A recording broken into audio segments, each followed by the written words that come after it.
This is a DCS simulation. It is explicitly intended as a stand-in and not as news, confirmation, or a prediction, but as a model to illustrate how a modern, highly coordinated air and naval operation can unfold when multiple branches operate simultaneously, and when the opposing side employs layered air defense, asymmetric pressure at sea, and rapid escalation logic. In this scenario, a U.S. carrier strike group forms the core, supported by U.S. Air Force assets, and the central question is not who wins, but how quickly dynamics, tempo, and risk change once the first wave begins. The opening phase follows the classic door opener logic: bind, overload, and degrade air defense systems so that deep penetration missions into the interior become possible at all. Multiple roles run in parallel. SEAD missions, air superiority, escort, and preparation of follow-on strikes are tightly integrated, and the decisive factor is not individual hits, but short time windows in which sensors are blinded, batteries are forced to react, and emissions are exposed. Those windows must be exploited immediately, otherwise they close just as fast. While this first wave operates inland, pressure increases at sea because the carrier group is not operating in isolation. Along the coast, asymmetric threats emerge. Fast attack boats go on alert and wait deliberately for the moment when the focus of U.S. air operations is fully engaged, turning the U.S. Navy itself into part of a parallel fight.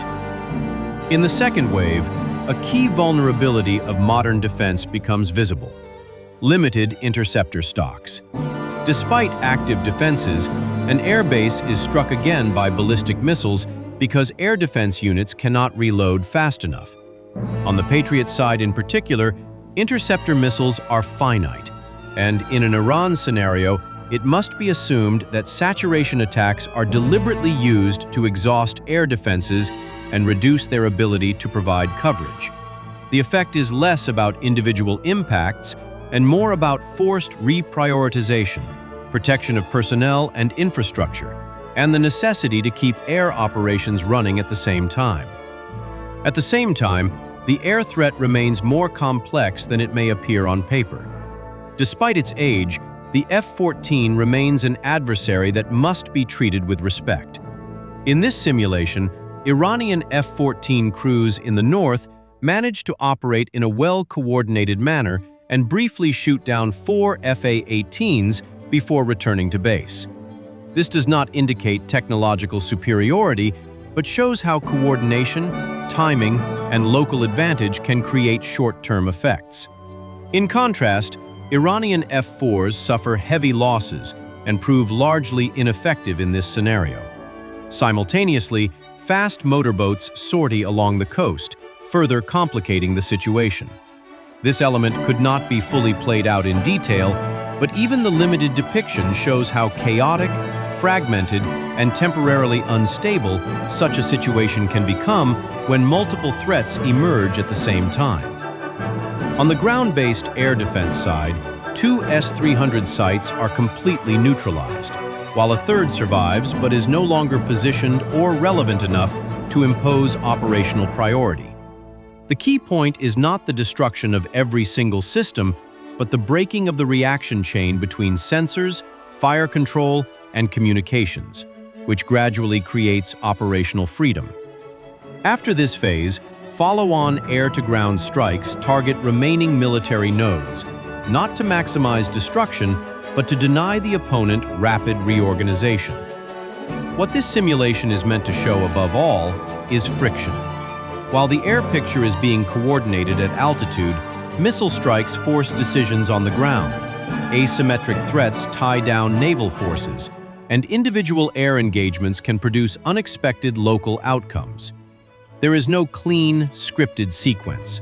Plans are adjusted, priorities shift, and decisions are made under time pressure, often without a perfect picture.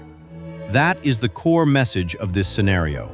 It is not intended to preempt reality, but to illustrate how complex, tightly timed, and fragile such an operation can be, and how quickly apparent superiority can fracture into critical moments. When watching this simulation, focus less on individual kills or impacts and more on the rhythm, how windows open, how they are exploited, how responses follow, and how an initial SEAD phase gradually turns into operational freedom that can, at any time, come under renewed pressure. If you find this content valuable, you are welcome to support my Sky Drones project as a thank you.